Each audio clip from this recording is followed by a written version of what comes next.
नमस्कार. आज आपण बघूयात दीप अमावस्येविषयी थोडक्यात माहिती, पूजा विधी. दीप अमावस्या म्हणजे काय, त्याचे महत्त्व. चला आता आपण पटकन सुरुवात करूयात. अमावस्या तिथी प्रारंभ आणि समाप्ती हे देखील आपण बघणार आहोत. आषाढ महिन्याच्या शेवटी येणाऱ्या अमावस्येला दीप अमावस्या असे म्हणतात. चातुर्मासातील ही पहिली अमावस्या आहे. चातुर्मासात काय करावे व चातुर्मासाचे महत्त्व याचा देखील मी एक व्हिडिओ बनवलेला आहे. तुम्हाला मी लिंक डिस्क्रिप्शन बॉक्समध्ये नक्की देईल, तुम्ही तिथे पाहू शकता. कोणतेही व्रत केल्याने काय फायदा होईल व उपासना याविषयी थोडक्यात माहिती आहे. तर ही दीप अमावस्या आषाढ संपल्यानंतर म्हणजे श्रावणाच्या सुरुवातीला असते.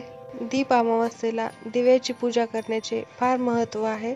त्याचबरोबर या दिवशी प्रथम पूज्य श्री गणेश, महादेव, पार्वती आणि कार्तिकेय यांची देखील पूजा करतात. या दिवशी पूर्वजांचे स्मरणही केले जाते. दीप अमावस्येच्या दिवशी पवित्र नद्यांमध्ये स्नान करणे ही खूप महत्त्वाचे मानले गेलेले आहे. ते महत्त्व अजूनच वाढले आहे. या दिवशी समई, निरंजन जे काय आपल्या घरामध्ये दिवे असतील ते सगळे दिवे एकत्र करून घ्यायचे आहे.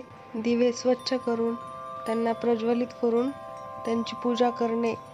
एकदम लखलखीत असा प्रकाश पडतो व घरामध्ये प्रसन्न वाटते. या दिवशी काय करावे ते आपण पाहूयात. या दिवशी शिव, पार्वती, कार्तिकेय आणि गणेश यांची पूजा अवश्य करावी. बरेच लोक या दिवशी महादेवाचे व्रत देखील करतात. अमावस्येला महिला तुळशीला किंवा पिंपळाला 108 प्रदक्षिणा घालतात. या दिवशी पितरांना तर्पण देऊन त्यांना नैवेद्य दाखवणे ही महत्त्वाचे मानले गेलेले आहे. अमावस्येला पितृतर्पण विधी केल्याने पितरांना मुक्ती मिळते व त्यांचा आशीर्वाद देखील लागतो असे म्हणतात. या दिवशी झाडे लावून ग्रहदोष कमी होतो असे म्हणतात. या दिवशी गंगा स्नानाचे खूप महत्त्व आहे आणि दानाचे देखील महत्त्व आहे, तर दान अवश्य करावे. या दिवशी माशांना पिठाच्या गोळ्या करून खाऊ घालाव्यात, खूप शुभ असते. चला आपण आता बघूयात दीप अमावस्येचा पूजा विधी. सर्वप्रथम नेहमीप्रमाणे शुचिर्भूत व्हावे. त्यानंतर दिवे व्यवस्थितपणे स्वच्छ करावे. समई, निरंजन जे काही दिवे आपल्याकडे असतील ते सगळे दिवे व्यवस्थितपणे स्वच्छ करून घ्यावेत. त्यानंतर त्यांना एका चौरंगावर किंवा पाटावर मांडावे. पाटाभोवती सुंदर अशी रांगोळी काढावी. सर्व दिव्यांमध्ये तेल आणि वात टाकून प्रज्वलित करावेत. दिव्यांमध्ये कापसाच्याच वाती लावाव्यात आणि जोड वात लावावी.